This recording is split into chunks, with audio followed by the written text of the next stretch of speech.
All right. Chapter 35, The Order of the Jesuits, founded 1541.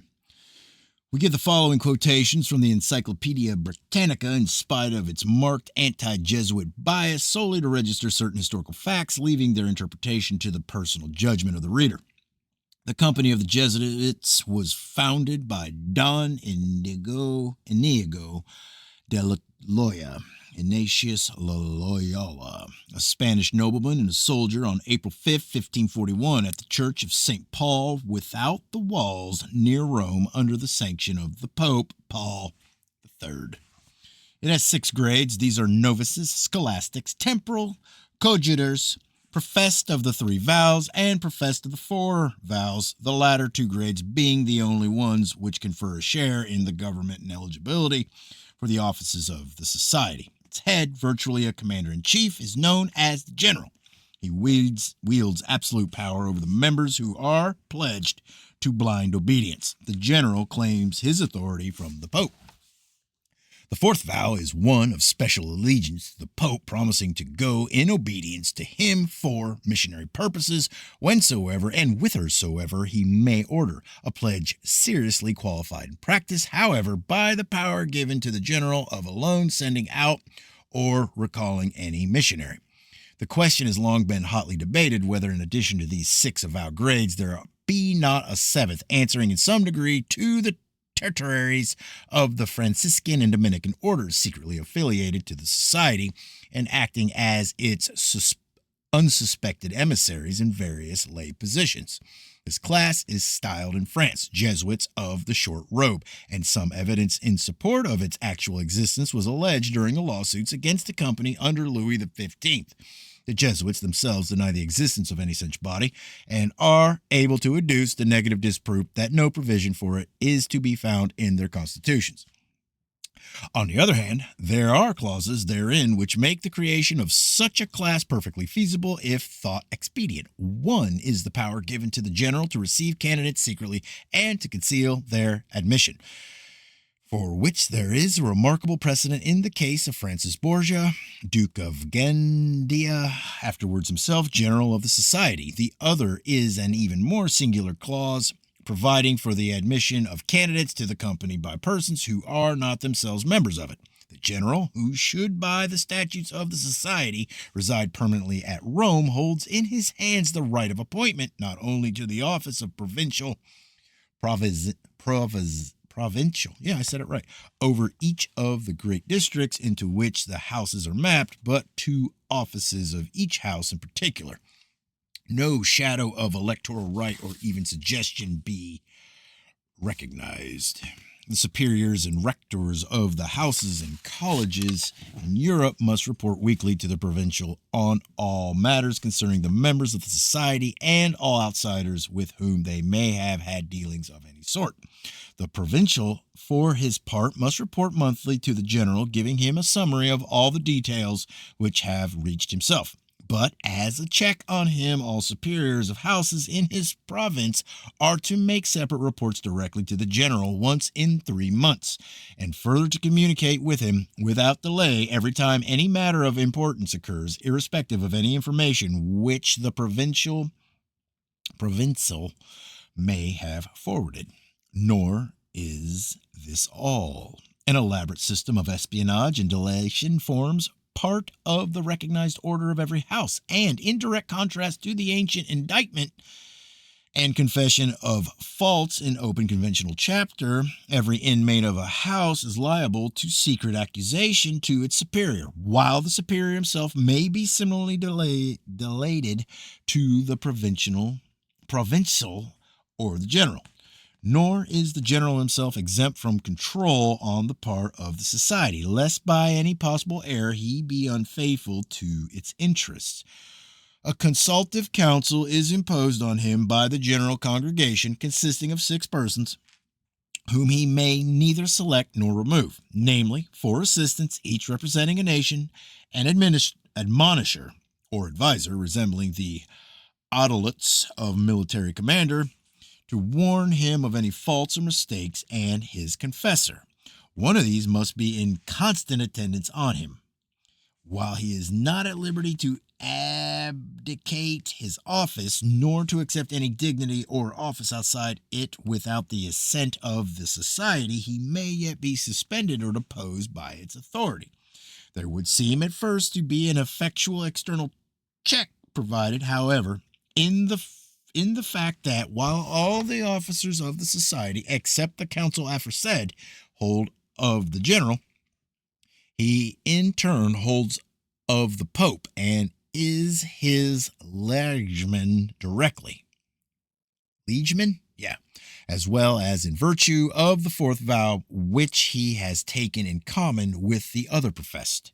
But such is the extraordinary skill with which the relations of the society to the papacy were originally drafted by Loyola and subsequently worked by his successors that it has always remained organically independent and might very conceivably break with Rome without imperiling its own existence. The general has usually stood towards the Pope, much as a powerful grand feudatory of the Middle Ages did towards a weak titular Lord Paramount, or perhaps as the captain of a splendid host of free captain companions. Wait. Or perhaps as the captain of a splendid host of the free companions did towards a potentate with whom he chose to take temporary and precarious service.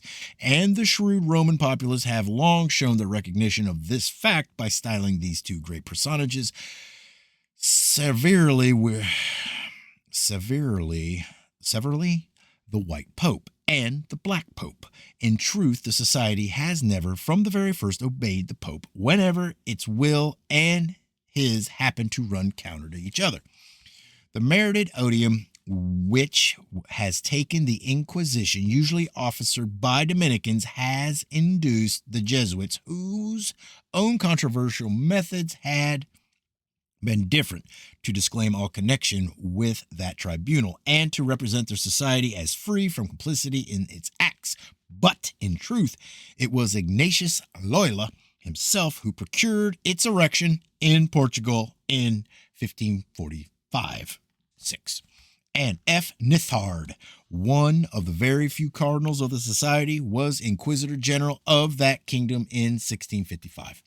The first successes of the Indian mission were entirely amongst the lowest class, but when Robert de Nobili, to win the Brahmins, adopted their insignia and mode of life in 1605, a step sanctioned by Gregory the 15th in 1623, the fathers who followed his example pushed the new caste feeling so far as absolutely to refuse the ministrations and sacraments of religion to the pariahs, lest the Brahmin converts should take offense. An attempt which was reported to Rome by Norbert A. Capuchin and by Bishop of Rosala, and was vainly censured in the pontifical briefs of Innocent X in 1645, Clement IX in 1669, Clement XII in 1734 and 1739, and Benedict XIV in 1745. The Chinese rites, assailed with equal unsuccess by 9 popes, were not finally put down until 1744 by a bull of Benedict XIV. By these rites, the Jesuit missionaries had virtually assimilated Christianity to heathenism, and their practical reply in opposition to the papal decree of 1700 was to obtain an edict from the Emperor of China declaring that there was nothing idolatrous or superstitious in the occulted usages. While in 1710 they flung Cardinal Thoronon, legate of Clement XI, into the prison of the Inquisition at Maco, where he perished. Finally, they disobeyed the brief of suppression issued by Clement XIV in 1773, which enjoined them to disperse at once, to send back all novices to their houses, and to receive no more members. It is thus clear that the society has always regarded itself as an independent power, ready, indeed, to cooperate with the papacy so long as their roads and interests are the same, and to avail itself to the uttermost of the many pontifical decrees in its own favor, but drawing the line far short of practical submission when their interests diverge. The Jesuit power, much weakened in England by the rise of the Jewish power with the advent of Cromwell, persisted nevertheless in its efforts to recapture its former status in that land. During the reign of James II, it schemed and intrigued incessantly through its representatives, Father Saint Germain and his successor, Father Columbry. After the enactment of the limitation of the English throne to Protestant succession, the Jesuit diplomatists were hard put. To quote the encyclopedia further, after many difficulties, they had succeeded in getting a footing in France through the help of Duprat, Bishop of Clermont, who founded a college for them in 1545 in the town of Bilham, besides making over to them his house at Paris, the Hôtel de Clermont, which became the nucleus of the afterwards famous College of Louise le Grand, while a formal legislation was granted to them by the States General at Poissy in 1561. From the Jesuit College at Ingolstadt is said to have issued the sect known as the Illuminati of Bavaria, founded by Adam Weishaupt under the guidance of Nicolai in 1776. Weishaupt, its nominal founder, however, seems to have played a subordinate through the conspicuous role in the organization of this sect. See page 370. In July 21st, 1773, the Pope had abolished the Order of the Jesuits, but Frederick II of Prussia encouraged and protected them, with a view, no doubt, of using their political knowledge and skill against the Bourbons, the Habsburgs, and the Pope. The well-known authority on theocratic organizations, Hecklethorn, writes the following concerning the Jesuits. There is considerable analogy between Masonic and Jesuitic degrees, and the Jesuits also tread down the shoe and bare the knee because Ignatius of Loyola thus presented himself at Rome and asked for the confirmation of the order. Not satisfied with confession, preaching, and instruction, whereby they had acquired unexampled influence, they formed in Italy and France in 1563 several congregations, i.e. clandestine meetings held in subterranean chapels and other secret places. The Congregationalists had a sectarian organization with appropriate catechisms and manuals, which had to be given up before death, wherefore very few copies remain. To show the further similarity of the Jesuit, Judaic, Messianic, Gnostic, Brahmin, Illuminati theology, we now quote from a MS in the library of the Rue Richelieu at Paris entitled Histoire des Congregations et Socialites Jesuites depuis 1563 jusqu'à temps present, 1709. Initiation. From this, as well as other works, we gather some of the ceremonies with which aspirants were initiated into the order, having in nearly all Roman Catholic countries succeeded in becoming the educators of the young. They were able to mold the youthful mind according to their secret aims. If then, after a number of years, they detected in the pupil a blind and fanatic faith conjoined with exalted pietism and an indomitable courage, they proceeded to initiate him. In the opposite case, they excluded him. The proofs lasted 24 hours, for which the candidate was prepared by long and severe fasting, which, by prostrating his bodily strength, inflamed his fancy, and just before the trial a powerful drink was administered to him. Then the mystic scene began.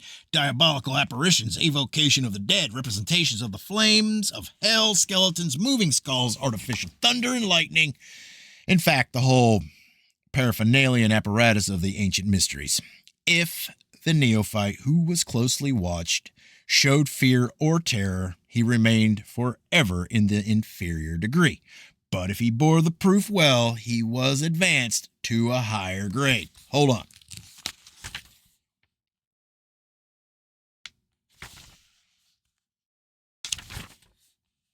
One more. At the initiation into the second degree, scholastici, the same proofs, but on a grander scale, had to be undergone. The candidate, again prepared for them by long fastings, was held with his eyes bandaged into a large cavern, resounding with wild howlings and roarings, which he had to traverse, reciting at the same time prayers specifically appointed for that occasion. At the end of the cave, he had to crawl through a narrow opening, and while doing this, the bandage was taken from his eyes by an unseen hand, and he found himself in a square dungeon whose floor was covered with a mortuary cloth, on which stood 3 lamps, shedding a feeble light on the skulls and skeletons arranged around. This was the Cave of Evocation, the Black Chamber, so famous in the annals of the Fathers. Here, giving himself up to prayer, the neophyte passed some time, during which the priest could, without his being aware of it, watch his every movement and gesture. If the behavior was satisfactory, all at once 2 brethren, representing archangels, presented themselves before him, without his being able to tell whence they had so suddenly started up. A good deal can be done with properly fitted and oiled trapdoors, and observing perfect silence, bound his forehead with a white band soaked with blood and covered with hieroglyphics. They then hung a small crucifix around his neck and small satchel containing relics, or what did duty for them. Finally, they took off all his clothing, which they cast on a pier in one corner of the cave, and marked his body with numerous crosses drawn with blood. At this point, the Hierophant, with his assistants, entered, and, having bound a red cloth round the middle of the candidate's body, the brethren, clothed in blood-stained garments, placed themselves beside him, and, drawing their daggers, formed the steel arch over his head. A carpet being then spread on the floor, all knelt down and prayed for about an hour, after which the pier was secretly set on fire. The further wall of the cave opened, the air resounded with strains, now gay, now lugubrious, and a long procession of specters, phantoms, angels, and demons defiled past the neophyte like the supers in a pantomime. Whilst this farce was going on, the candidate took the following oath. In the name of Christ crucified, I swear to burst the bonds that yet unite me to the father, mother, brother, sisters, relations, friends, to the king, magistrates, and any other authority to which I may ever have sworn fealty, obedience, gratitude, or service. I renounce the place of my birth, henceforth to exist in another sphere. I swear to reveal to my new superior, whom I desire to know what I have done, thought, read, learnt, or discovered, and to observe and watch all that comes under my notice. I swear to yield myself up to my superior as if I were a corpse deprived of life and will. I finally swear to flee temptation and to reveal all I succeed in discovering, well aware that lightning is not more rapid and ready than the dagger to reach me wherever I may be.